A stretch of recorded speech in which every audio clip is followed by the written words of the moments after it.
Ba ba ba ba ba ba ba. Pretty good episode, I guess. Ba ba ba ba ba. We've got some highs and lows. We got highs and lows. Greek gods. I couldn't come up with anything more original than that. Hey, it was a decent episode. Let's get into it, Captain. All right. Hey, everyone. Welcome to Yelling at Gaseous Anomalies. We once again have our singing XO, Michael Pontone, but I'm, of course, your host, Captain Matt Ross.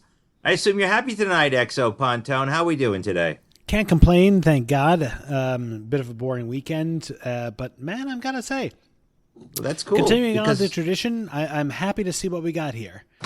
Yep, and I'm glad what we're singing right now. Tonight's episode is Who Mourns For Adonais. Now, it's not Adonis, as the NBC executives at first thought, but it's Adonais. It's a interesting story about what actually happens to the Greek sector of outer space. And we meet a Greek god, Apollo. Just as a quick comment, the title of this story, Who Mourns For Adonais, actually comes from a poem by a poet named Shelley, who was writing an ode to his favorite poet, Keats.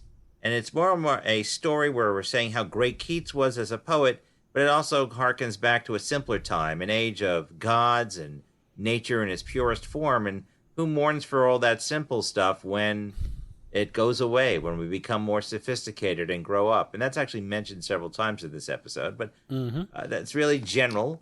It's an interesting episode. It's very similar to some other ones, but I first want to read you the TV guide of September 16th, 1967, unless you have any objections, XO? No objections, Captain, although I will say, I mean, in retrospect, upon watching this, I'm like, oh, my DS9 darling, Who Mourns For Mourn, I did not realize was a throwback to this.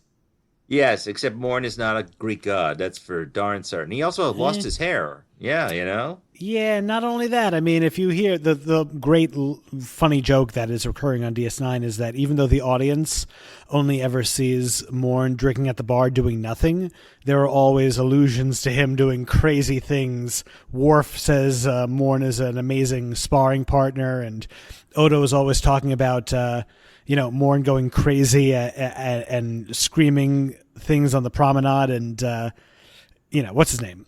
Quark is always like, if you ever get a word in with him, he's quite the talker. Jadzia is like, he's so charming. I went on a date with him, but he wasn't interested.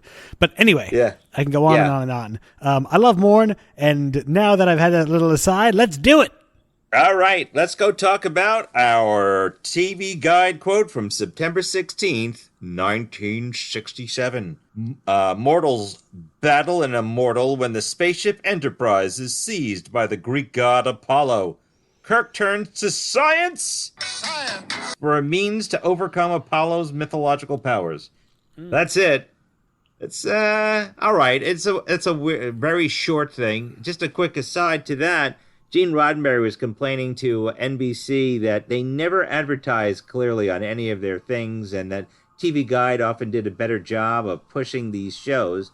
NBC was famous for not pushing shows in the 60s of its own. I guess they were hoping for word of mouth. Kind of pretty okay opening for this, but this is the one with the green hand. You're correct. The green hand, which I guess I've definitely seen before. I actually, for some reason, ended up watching the non-remastered version, so I'm not used to seeing the grainy-looking special effects, because I'm usually watching the remastered. I gotta say, it looked pretty good. Yeah, it was not that bad at all. Right, the difference between the remastered and the original is very slight. They basically clean up the screens a lot, but the original hand was also cool. It's also very weird, that entire opening thing. One thing I just want to let you know, you're in the Greek center of space. They're going to planet Pollux V. Sure. The lieutenant on the bridge is Pollux. And then later we find Apollo. Like, what was this? All they needed was the spaceship named Opa in the background. It was just, to me, I always find that little ridiculous. Give me a word. Any word, and I show you how the root of that word is Greek. That's a interesting thing aside. I think the best portion of this is, would a society with super advanced technology coming to a primitive race, would their technology seem so advanced as to seem like magic? That's a question here. Of course. I mean, that's examined repeatedly throughout media. I mean, a number of different things. I told you before when we were texting about the episode a little bit. This is one of the episodes where, while it's like the opposite, while oftentimes of my usual complaint, a lot of the times I see a Star Trek episode and I'm like, okay, you're just aping this, you're aping that. This, it inspired a lot of media that I've seen since. So right off the bat, right? Stargate. Mm-hmm. Exact same concepts.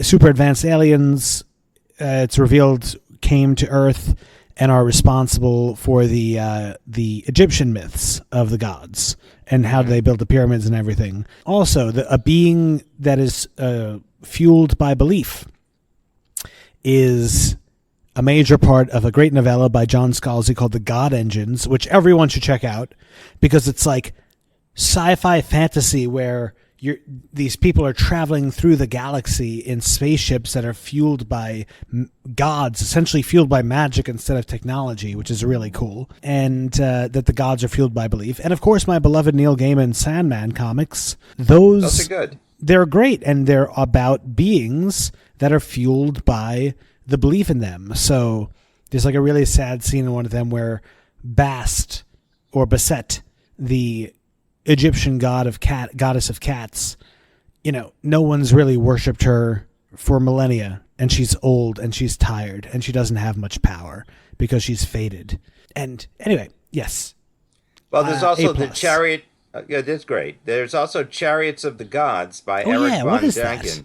That's that posits the belief that all ancient religions, or most ancient religions, were founded by aliens that came to Earth, and it's just our bad interpretation of what they're trying to do. It also gets revisited again in the animated series, and I'm talking about the original Star Trek animated series, How Sharper Than a Serpent's Tooth. Eventually we'll get to that as well, but that deals with South American mythology. So, but on this one, we're dealing with the Greeks this time. Since I already know it's about Apollo, we start off with the Enterprise is coming on its way towards this planet, and they're saying, it's kind of boring. There's nothing going on here. And suddenly, Sulu and Chekhov are looking at the monitor, and they're like, am I losing my mind? Am I seeing things? Not unless I am too. Captain, that thing's a giant hat. Wait, no, Captain. I'm sorry to interrupt. Obviously, I would never contradict you. I did skip a little piece. I was about to say, I would never contradict you in front of the crew.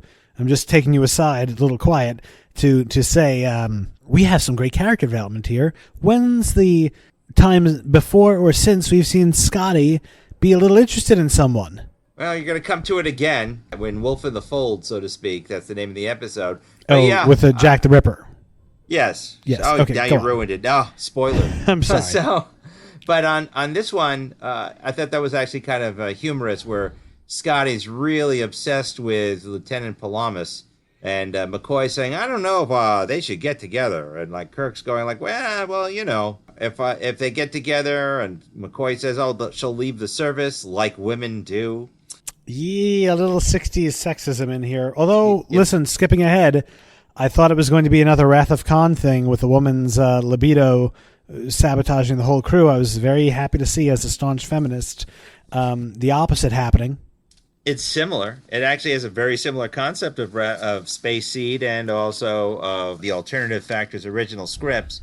By the way, this was actually written by a guy named Gilbert Ralston, based on an idea by Gene Roddenberry. This is actually Gene Roddenberry's idea. A freelance writer enhanced it out. There were 10 rewrites written with Gene Roddenberry, Gene Kuhn, and D.C. Fontana uncredited. And it was directed by our hero director, Mark Daniels, for season 2. Yeah, this story of love over here was actually originally, they were going to be that she was broken up because her fiance died, and was going to open up with them shooting a body into space. And everyone said, I don't like that idea of starting with a funeral. About to say, that's a little, I like the more optimistic vibe we got, especially for such a hokey episode. Right, and Scotty was hitting on her as soon as the guy's body is out into space. So it's a little bit much. There we are. He's like taking her for coffee. Kirk's like, if she leaves, it's not so much that I'll be losing an officer. No, wait a minute. I would be losing an officer. I know, I like that too. Where he's just like, oh man, I don't want to lose an officer. And also kind of implies that she actually knows what the heck she's doing, which is actually a good thing as well. But this was an interesting story also for the fact that Ralston, the guy who actually wrote it, he actually wrote the pilot for The Wild Wild West, the TV show. Oh. Yeah. You know, I could see that. It has that kind of hokey tone. It sure does. One of the things that they were concerned about, though, is when they were going through the scripts, is that there was too much fantasy in it and not enough science. So a lot of the things, like where they're talking about in the Chariots of a God conversation later, and also about punching through force fields and so forth, was an attempt to fantasize this. That's what they did. They took the fantasy out by putting more science fiction. In fact, NBC said, listen, we want to make this a science fiction show, not a fantasy show, and we don't want it to be hokey and jokey like Lost in Space. They were actually objecting to the green hand. I'm saying that's more like Lost in Space, which seems ridiculous. So, but I actually like the green hand coming out from the planet. What did you think about it? I thought it was great. I don't know what they were complaining about. I mean, it was a cool high sci-fi concept.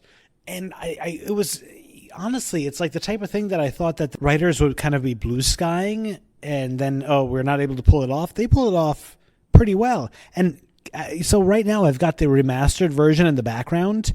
The remastered version hand looks worse. It does, actually. Well, because it looks too crisp. It almost looks like silly. It looks like a mannequin hand. The fuzziness of the original made it look more like an energy hand, like a manifestation of a Greek god's will. Well, this just looks like an action figure hand. Right, or like how someone CGI'd this sucker up. That's exactly right. But like it's cheap still CGI'd.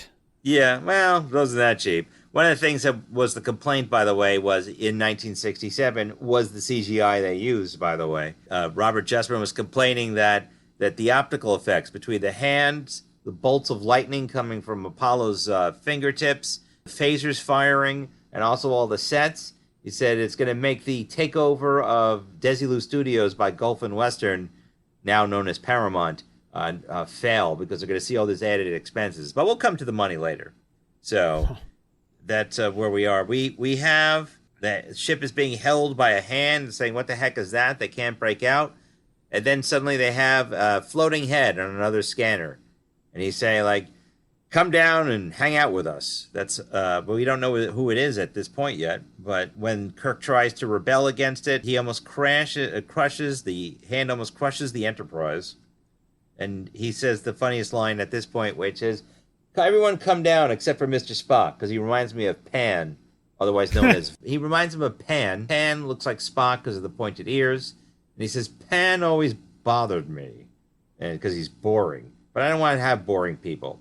And this is one of the times where Kirk and Spock are actually separated from each other, which I think also kind of drags the dynamic. So you got Kirk, McCoy, Ensign Chekhov, and Scotty beam down to the surface with Lieutenant Palamas. She even asks, why am I here? And McCoy gives her the exposition dump answer, because you're the person who studies ancient societies, so that's why you're brought down here. That's what I thought was kind of neat.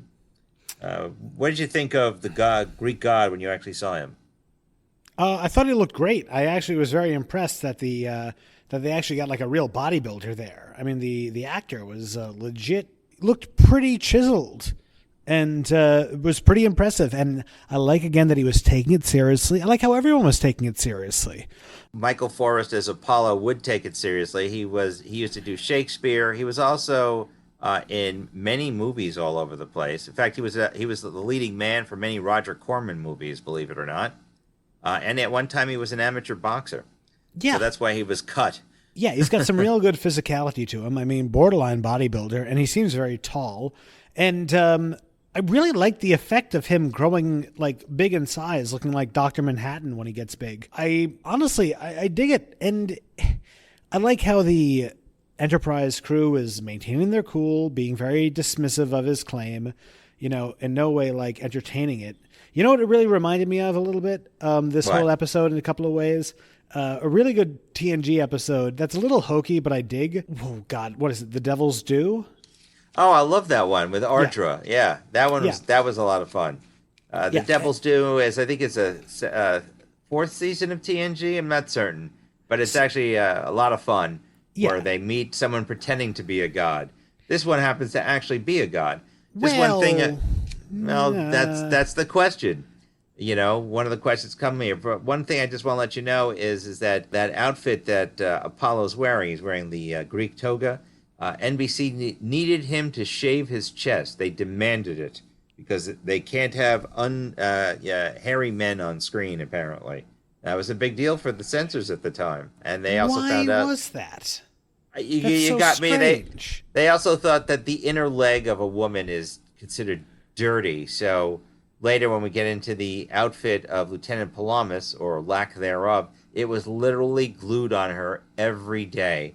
And at one point she said, when they had to rip it off each time, she said, I felt like I was losing skin every time they would put it on. Probably was. But everyone was staring at her because she was hot. Lieutenant Pollux is played by a Leslie Parrish, who was also a fashion model. On a little aside, she went out with James Doohan for a little bit after this episode. So there actually was a sort of connection there. No, that wasn't for long. But they actually went out. Again, just explain this to me. Why, in the writing of this episode, was she a lieutenant and not a yeoman? Well, she's a scientist. A yeoman is basically a secretary. So... I know, but she's doing, it opens up, she's doing seemingly yeoman duties. Well, no, she's making a report on the Pollux. She actually does talk about how there's oddly no life in this solar system. That's kind of weird about that. So she was making a report to the captain. The yeoman would just basically say, what do you want for lunch? And tell me your orders, sir. So she actually has something to do. That's the difference. But when they get down there to the planet, and Apollo grows really large. That was one of the other things. That was an expensive thing. That's a blue screen, not a green screen like we use today. But that effect is actually pretty cool, and that was filmed separately from everything else. They had one day where the crew are looking up, and they had to do it separately. In fact, that actually made them run a day later. They had Michael Forrest standing in front of a blue screen. That was a new experience for him because he's mainly a stage actor. And he went, that's pretty cool. And when you see him do that, which was what they did to make the crew look up, is they had a crane operator, a camera on a crane. They were looking it up so they could see what they had to look at. But I think that's pretty, even in the non-remastered version, it still looks pretty cool. It's a little, a little rougher in that, but for standard definition, but it's still pretty awesome to see him as this tall guy. Captain, I'm telling you, I just saw it in the remastered. It looks almost identical. They did a good job. It does.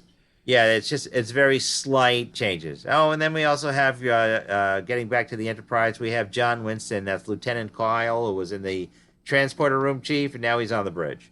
So that's one thing that's different. Then we get down back to by the way, Lieutenant Kyle, who you keep going like, he was actually in Star Trek 2, by the way. He was Commander Kyle on the Reliant, the communications officer. So yes, he gets killed. No, he doesn't get killed. He gets stranded on Alpha Ceti 5, which they think is Alpha Ceti 6. Go figure. This is City Alpha 5. It is. So here we are. We are down for finding out what's going on, and Apollo's saying, you will obey me. And Kirk's like, yeah, I'm not going to believe it. There's also that funny line where he says, I am Apollo, and Chekhov makes a smart-ass comment about who he is, which I'll put in over here. I am Apollo. And I am the Tsar of all the Russias. Mr. Chekhov. Sorry, Captain. I never met a god before. And you haven't yet. And Chekhov apologizes, saying, I never met a god before. And Kirk says, and you still haven't. It's just something super powered. And that's what they keep running into, is like this guy's technology is obviously something they don't have. They scan all over the place. Mm-hmm. I also like that. I do kind of like the set. I do have my issues with it because it does look like it's on a soundstage. I mean, it definitely looks like it's a soundstage, but it's certainly serviceable. And I'm glad that, and also because it's almost fitting because it's a projection of this guy and how he views himself. It's not styrofoam spray painted rocks. It's a Grecian, godly looking garden. It could be worse, is what I'm saying. Right. Of the temple was made by Matt Jeffries. I think they did a great job. Also, the ending temple, which was the after destruction. But one thing you had mentioned is that the actor for Apollo is very tall. If you'll notice, there's almost never the same scene where Bill Shatner and he are standing next to each other ever. Really? Because, they didn't want to make him... they didn't want to make Shatner, who's a little shorter, seem like he's in a pit. So that's why. That's the actor commented. I guess Bill didn't like that he had a contract that he has to always be like the studliest guy there. Well, there's also some Bill. That didn't work this time, my friend. Yeah. Sorry. There's also some other issues on the set. People were a little bit nervous because the Emmys were coming out. Mr. Spock, Leonard Nimoy got an award for Best Actor in a series, and Shatner was passed over, so that caused some tension on the set. And the show actually received a whole bunch of Emmy awards for Best Stories, Best New Show, etc. And during the middle of this, they found out that they won nothing. So everyone was a little bit disappointed. But, they're all professionals, actors, so they just keep going on. I thought that was kind of interesting to find out. But, there we are. Everyone was also really attracted to Leslie Parrish. Walter Koenig said that she was essentially very, very hot, and he liked her. But of course, James Doohan won that battle right over there. So what did you think of Ensign Chekhov here? This is a second appearance on screen. Oof, dude, that wig, man. You got to do something about it. Come on. Yeah, it's terrible. It's absolutely terrible. I do. By the way, Walter Koenig did. By the way, just to get back to Leslie Parrish, he said, "I hope that the glue dries off and we can watch her dress fall down." Also, 22 years old. Is that how he's like? How old is Walter Koenig in this? And how old he is? I think he's like 36 in this, but in this show, he's 22 years old. Well, watch out, Cannoli. Yeah, Sorry. see, even your dog disagrees with that. Seriously. But it's funny the way he acts like a Spock prodigy, and even McCoy pointed out Yeah, that I like Spock's that little ruining bit. this guy. Yes. Yeah. That's part of the things that were added by Gene Kuhn. It makes the people seem human. Otherwise, it's too serious. It's And very listen, serious. I dig it. I like how they even called this out in the 2009 where they call Anton Yelchin, "Hey, Russian whiz kid." He's a smart guy. He's supposed to be a very clever person. That being said, they all are. They're all Starfleet. But That's true. But this is the cream of the crop. That's why they're sent out to find stuff. I will tell you, though, that Scotty acts opposite to form. He's physically violent. He was told to act over the top. So there you go. But here's the thing, too. I very rarely see him in a place where he's interested in someone. So it didn't really bother me, Well, I can understand, but it is a little bizarre. Like, he tries to attack this guy who's holding their ship basically with his hand and disappears into like a magic space and shoots lightning bolts and breaks their phasers and blocks their communication. So you're going to charge the guy? It's kind of bizarre. Well, later on, their plan is let's charge the guy. Yeah, and so let's give him too much to do, and then we can overpower him. That's the same thing they did with Charlie X. Let's make them run everything on the ship, and then we can outpower him. So it's a similar idea. The effect, by the way, of Apollo smacking Scotty back, by the way, that was done by an actual stuntman. He's wearing like a special vest where they pull him backwards. They have 3 guys pulling him back with like full force. When you see it, that's actually the stuntman being pulled. It pulled him so hard they had to send him to the hospital. So, oh dear, I was about to say that looked like a really good stunt, and I don't see. And I was actually again watching the non-remastered. I couldn't. If there was a cord there, they hit it very well. I couldn't see. They sure did. Yep, and James Doohan said, "Let's do it again, but I'll do it." And everyone was nervous, so they did it with him. But they actually liked the stuntman scene better. Anywho. We find out that what is Apollo's main goal? He wants people to worship him. And he immediately takes a shine to Lieutenant Palamas. Gives her glued-on dress. And Scotty gets all jealous, but Apollo takes her away with him to go have a quiet time in the garden. Yeah. That was, They, talking about politics of Latin America, Right. The scene's actually called The Rape in the Garden. That's actually what it's called. I mean, listen, the word rape actually, before it became just synonymous with purely SA, was basically just a taking of a woman. There's a famous song in the musical The Fantastics that is all the different types of raping that you can do, but it's referencing of taking a lady as opposed to, doing more. Well, in this situation, I think it's more of a reference to the rape of the Sabine women, which is a painting So whose name I can't remember who was the painter on it, but I remember that the Fantastics. That's a weird play, actually. It was You know? quite strange. I've only seen it once, and it was not my favorite musical, and I actually like musicals quite a bit. But Yeah, anyway, wasn't mine either. Right, yeah. The Rape of the Sabine Women. That was that's what they call it, the Sabine Women. Let's see, who is it who wrote it? It was wrote it who painted it. We'll find it later. But anyway, there we go. We find out what's going on, and Kirk has to figure a way to defeat Apollo. So they can't physically beat him. They can't shoot him because he's knocked out the phasers. So they figure they will just basically bait him into attacking them. But again, Why Lieutenant not? Pollux, and even McCoy points out to him, it's like, yeah, I mean, one of us is probably going to die. Yeah, it's a chance we'll have to take, says Kirk. Hey man, listen, there's Starfleet. I was rewatching that episode where of TNG where like they think Data is dead, is like Right. dead, and what's his name? Picard's like, all right, suggestions on new officers, or the episode Worf. where they think that Ro and Geordi have both died. They're having a funeral, but they are moving on, man. These people are professionals. They're better than the rest of us, I'll tell you that much. Also, one thing I do want to point out to you, though, is while the Apollo and Lieutenant Palamas leave, Kirk actually yells at Scotty, like, pretty much, stop thinking with your loins, man. Get back to work. Use your tricorder. Find out where this guy's power is coming from. And one more thing. I want no more unauthorized action against Apollo or whatever he is. That's an order. Aye, aye, sir. Besides, you stiff-necked thistlehead, you could have gotten yourself killed. So they can't seem to figure it out. On the Enterprise, there's actually a nice scene. Uhura is trying to figure a way to bypass the interference through the giant, like, shield hand that's holding them. Yeah. And speaking of you competency, she's doing a great job. And Spock says, I can think of no one else better to do this job than you, Lieutenant. She actually is showing a great deal of efforts and labors in this, so that's also very nice. Mr. Spock, I haven't done anything like this in years.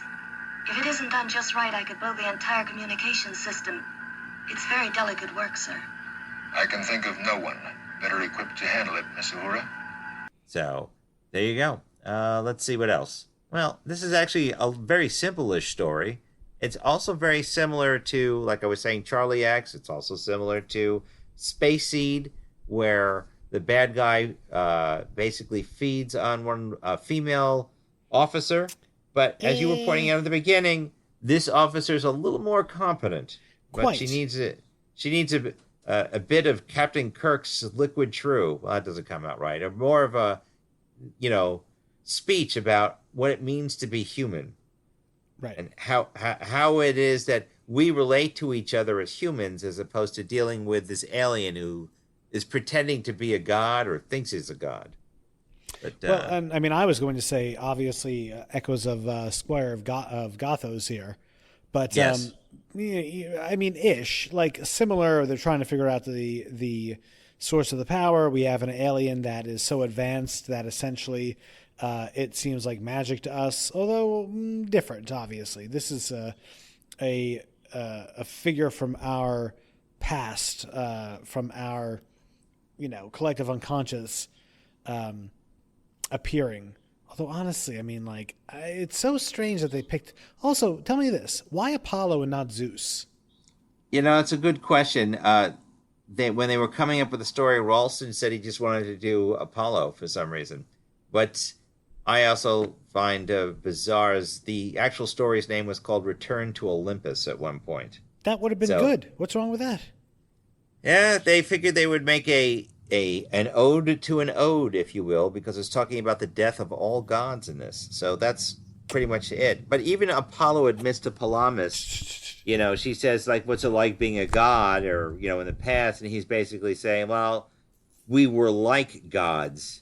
And that's something that's very interesting. Like, he knows that he's not a god. He knows he just is a super advanced alien that's able to manipulate energy fields through some sort of organ in his body that McCoy identifies. I mean, right, 6 in one, half dozen the other. It's like, That's what's true. the difference? Right, if we went back to... Go ahead. on. I was going to say, if we went back to 1650 with cell phones and they worked, we'd probably seem like gods as well. Sure. Right, And So- I do like, though, that it's like it's a very Christian-centric message. I mean, the Federation is not quite atheist yet when they say, like, there's only one God. It's like, Yeah. oh, really? All right, It's so like, you're just a oh. bunch of Christians. Mankind has no need for gods. We find the one quite adequate. Exactly. Yeah, the one God will do. Yes, that's exactly. It's funny. Well, it doesn't have to be Christians. They can be Jews. You have no They could idea. be Jews. Hey, listen, Shatner and Nimoy are both Jewish. That's true. They could also be Muslim. You can't say because there's Correct. only one. There Only you the go. Abrahamic religions, yes, perhaps There they're you- all secretly. No, there you because go. at some point, obviously, they say, all right, listen, the Federation is tolerant of religions. You know, surely the Klingons, Worf believes in an afterlife, but Right. you know, the humans are atheists. They're joyful atheists. They're not pessimistic atheists or, you know, proselytizing atheists, but they believe in science above all things. Science. Yes, that's exactly correct. But wait, talking about aliens who are gods too, I just realized this. My beloved DS9, the emissary. I mean, come on, the prophets, who the prophets. Federation refers to as the wormhole aliens. They acknowledge they exist, but they're like, well, they're not gods. They're aliens on a on a ethereal plane. Yes, and they don't know what time or baseball is, Right. which is, you know, you need to know what time is when you're playing baseball, since each game seems to last forever. But although I do like baseball, I haven't been to a game in a while, but I do like them. Right now, now I know it was Kirk and McCoy were talking about the ancient alien theory, which was all the rage when this was being filmed. By the way, Really? yeah, I thought that was like a that's- '90s thing. No, it started more in the 50s and 60s. You have all this type of discussion of chariots of the gods and talking about how it could be possible aliens that made our religions and so forth. So this actually fed into this topic, which is the hot thing of discussion at the time. Also, another hot thing of the topic at the time is the Six-Day War between Israel and all of its Arab neighbors. That's what was happening in between takes. People would run to their radios to hear what was going on. Interesting. Yep. But in the meantime, they figure out on the Enterprise that they can punch holes in that force field if they Yes. focus it. On the ground, they figure out that Apollo needs to recharge every so often. That's why he disappeared several times. Everything he does expends a certain amount of energy, I guess, in that organ, which acts like a battery. Mhm. And that's where they come up with, they're going to attack him. But that obviously doesn't work. Lieutenant Palamas saves them, and then Kirk speaks to Lieutenant Palamas when she flutters in from her romantic rendezvous with Apollo. And again leads to another funny line where Chekhov offers to help Captain Kirk talk to this flustered, or I guess this, I don't know, just been molested woman. And he says to Chekhov, "How old are you?" Perhaps if I insisted. How old are you? 22, sir. Then I'd better handle it. So that's where you're saying when we get 22. I thought that was kind of funny. I don't know. Would you be able to handle a woman like that at 22? Probably. I don't know. Oh my It's God, kinda no! funny. Are you kidding me? No. In retrospect, I realize there are Lovely ladies. several women that I was very close to as a young person who I was intimidated by. There was this fashionista who I was dating when I was 25, and I was just like, oh my God, I don't know what to do with this woman. Like, it was the first time, and I did not have enough self-esteem, and it actually became a source of consternation. Never again would I ever let that happen, where Well, of course, 'cause you're someone is married. too amazing. You know what I mean. Yeah, I know what you mean. I know. But anyway, yes, I don't know if I could have handled a woman like that. I might have been intimidated, thought I was not cool enough. That's true. Well, that's actually pretty cool that Kirk is basically saying to Chekhov, just relax. That's where we have our big speech. And then we also have the biggest diss I think I've ever heard in Star Trek, Go on. where Lieutenant Palamas is talking to Apollo, and her orders are to spurn him to see if they can help get away. Yeah. And she says, "Yeah, I wasn't really interested in you. I was just faking it." Now, I'm not going to say the line because I'm going to put it here, but it's the ultimate diss in all of Star Trek. You know, I could neither love you like you because you're nothing more than, and I'll just leave it at that, and we'll hear the quote right here. You love me. Love you? Be logical. I'm not some simple shepherdess you can awe. Well, I could no more love you than I could love a new species of bacteria. Yes. And then of course Apollo gets angry, and it basically is causing storms and so forth. But at the same time, they have figured out from the Enterprise and cognate to the captain that this temple in front of them is some sort of generator. So they decide to shoot it with their phasers, and shoot it they do. They shoot it, and it kind of glows and shimmers, and it breaks away. What did you think of that effect, by the way, of the phasers hitting the temple?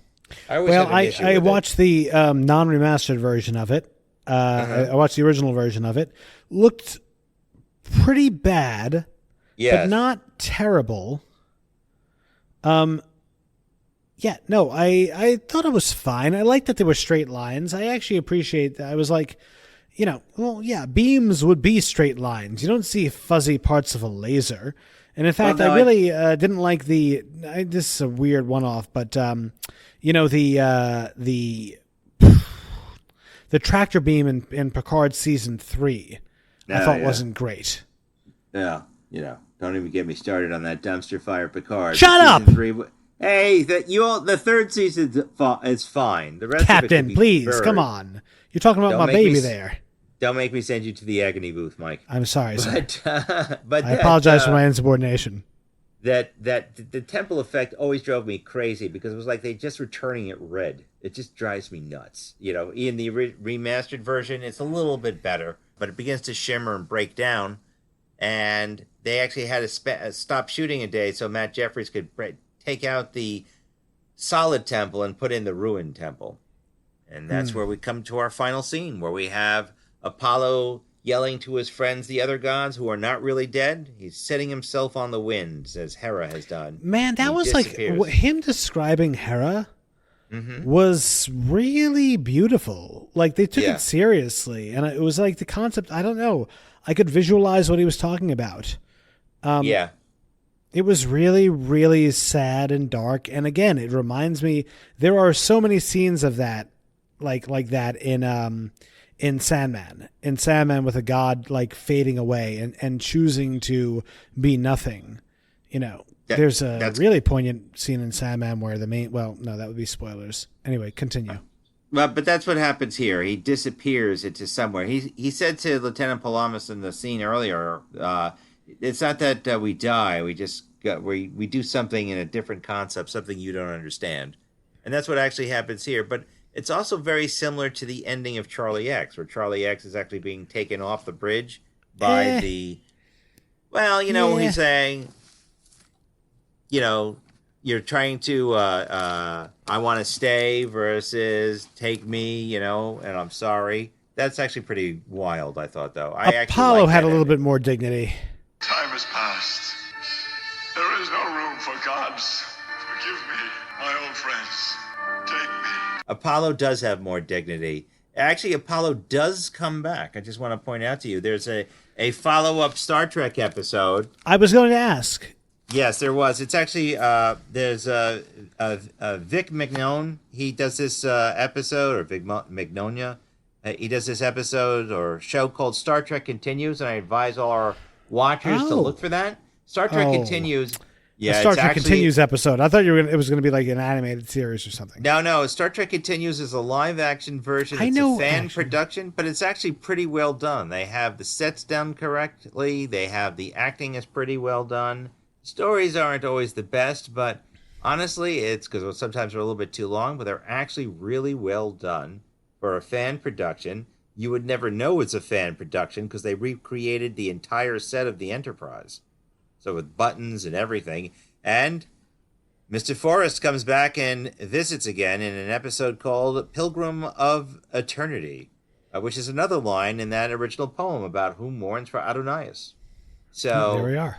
Yeah, there we go. It's almost full circle. It's like he doesn't really die. But that's really the end of the episode, is he disappears or essentially dies, and Kirk and McCoy are saying, like, gee, I wish we didn't have to do that. And Kirk is wondering, maybe we should have picked a couple of a couple of leaves and been a more simple life. So it essentially fulfills the pledge of the poem, which is that We mourn for the more simple things and easier times of our past, with our more technological and more understanding future that we have now. And that's pretty much it, other than the cost of this. But before we get to the cost, what did you think of this episode overall? I really liked it. I don't know what people are complaining about. I thought it was a cool concept that I had not seen before. I thought the sets were good. I thought the acting was good. Maybe there was a little bit of slowness in the middle 10 minutes, the exact middle 10 minutes of the episode. Maybe they had to stretch it out a little bit. But I dug the concept. I thought it was a good high sci-fi concept. I liked that it was a feminist message where she remembered she was a Starfleet officer and she, did it for the duty at the end, did it for the uniform. And, I thought it was a good look for Apollo. I thought everyone was really competent, maybe a little bit light on the entertainment value, maybe a little thin on the actual plot. But at the end of the day, Captain, I'm going to give this an 8 out of 10. Wow, that's pretty high for you. An 8 out of 10 for Exo Mike. I couldn't really think of too many things to complain about. Well, I will complain then. I just didn't like the set all that much, even when I originally saw it. I always found this one to be a little bit slow as well. I do like the hand. I do like the story of what happens to the Greek gods. I just felt like you're basically looking at 3 set pieces. You're seeing like the green wall of the garden. You see the temple, and then you see the Enterprise for a little bit. I do like they have a scientific explanation of it, but it just never landed with me 100%, and it didn't do it for me except towards the end. I also didn't like the way they destroyed the temple. It looked like to me it just was not as cool as some of the other explosions that they've done, whether remastered or original. But I'm going to give this a 7 out of 10. So a slight disagreement here, but it's still a very good episode. Yes. If it's on, I'll watch it, but I won't go out of my way. I also like the direction of this. I thought it was good. Yes. Yeah. Mark Daniels. What they did in the studio is they basically made season 2 the Joe Pevney, Mark Daniels season. That's what they were trying to do. And they would have like one guy left over for just in case either of them were out sick. But that's really where they are. But I did enjoy it. That is the end of this episode, though. Let me guess the budget, if that's okay. Oh, okay. Well, let's go do the budget. What do you think the number is? So last week on Time Amok or Amok Time. Amok Time. Amok Time, thank you. I guessed 205, and I think that you said it was 208, $208,000. Oh, you said 206, and I said it was 205. But go ahead. Really? Uh-huh. Okay. Well, that changes things. This has fewer effects and fewer extras and fewer sets. I'm going to guess $199. No, this actually has a lot more effects than you think. So you got the green screen, the phasers. They had to redo the prompts for the broken prompts. They had to redo the sets. And although there were not a lot of extras, they did have a lot of crew people in there. You have your main crew. You also have your extra crew, like Lieutenant Kyle and Lieutenant Leslie, who's sitting next to Mr. Sulu. So you actually had a full crew. You're only missing Nurse Chapel. This actually cost in $1967, $203,623. And it went over budget by $23,623. Wait, what? Its budget was $180,000. That's correct. They were trying to reduce the budget because Desilu was running out of money, and NBC was tired of ponying it up. Just to put it in perspective, in 2024 dollars, this episode cost $1,915,366 $915,366.95. They were over budget by $222,208.26. That's a big miss. It sure is. And also, this is during the time that Gulf Western, the investment corporation that's buying Paramount and Desilu, they're looking at the numbers going like, I don't know how we're going to be able to afford this. So that's why Robert Jessman is like, I'm going to go hide in the South Pacific so they can't find me on this. Rightfully so.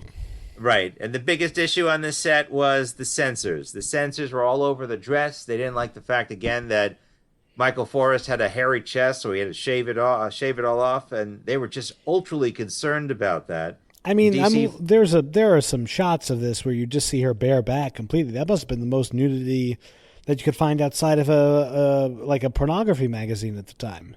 Right. In fact, DC Fontana said that Bill Theiss liked to really show off the, quote, non-sexual parts of a woman's body, and they like to push the envelope, especially with the very straight-laced censors department at NBC. Sure. But even this, everyone was commenting that poor girl was covered in glue. And whatever. Could tell, hey, every day was more and more glue. The censors would come down and say, oh, my God, you can see an extra millimeter. One other thing, Jason Alexander, known as George on Seinfeld, said that this is his favorite episode. So honestly, I liked it quite a bit. I could see that. I could see it being someone's favorite episode for just the fact that it exists. You know, it hit right. Wait, when did Jason Alexander say that? I actually like him very much. He's a very skilled actor. Actually, it doesn't say in my research. It didn't say like when he said that specifically, but he was just talking about his Star Trek memories, and he said he liked this one for that. But it was, you know, he's right. It's very well acted. It's a good piece. It's also a little melancholy throughout. Yeah. You know, but it's enjoyable. It also makes you think too. Right. One of the things that this Star Trek makes you do, dare I say it, unlike modern Trek. So, Picard season 3. Anyway, barely. Yes. Well, Captain, thank you as always for guiding me through the TOS journey. I had a lot of fun with this one, so no complaints. Looking forward. What do we have to look forward to next week? The next episode is called The Changeling. You might have already seen this. It's some certain movie was based kind of on this, as people accuse it. Well, we'll find out about that more next time on Yes. There's a movie with George C. Scott called The Changeling, and a movie with Angelina Jolie called The Changeling. Yeah, but it's not Angelina Jolie, and it's not George C. Scott. But you'll know it. You'll know it when you see it. Okay, that's in our next episode of Yelling at Gaseous Anomalies. And remember, as always, if you like what we're doing here and you want to reach out to us, you can always email us at yellingatgas@gmail.com. And, of course, hear us on all your favorite podcatchers or on Podbean, or comment to us on YouTube. Come on, people, say hi. And on top of that, don't forget to go to our TeePublic Tea Shop store and get some nice-looking merch. Make yourself look stylish in the Yelling at Gaseous Anomalies way. But, Mike, anything else you want to add, or besides that you want everyone to buy T-shirts? Nope. Believe in your gods. Why not? Give them a little something. Doesn't cost you much. And live long and prosper, everyone. Thank you for joining us. Thank you, Captain. You're welcome, XO, and I'll see you next time on our next episode of Yelling at Gaseous Anomalies. And as always, live long and prosper, and see you out there. Would it have hurt us, I wonder, just to have gathered a few laurel leaves?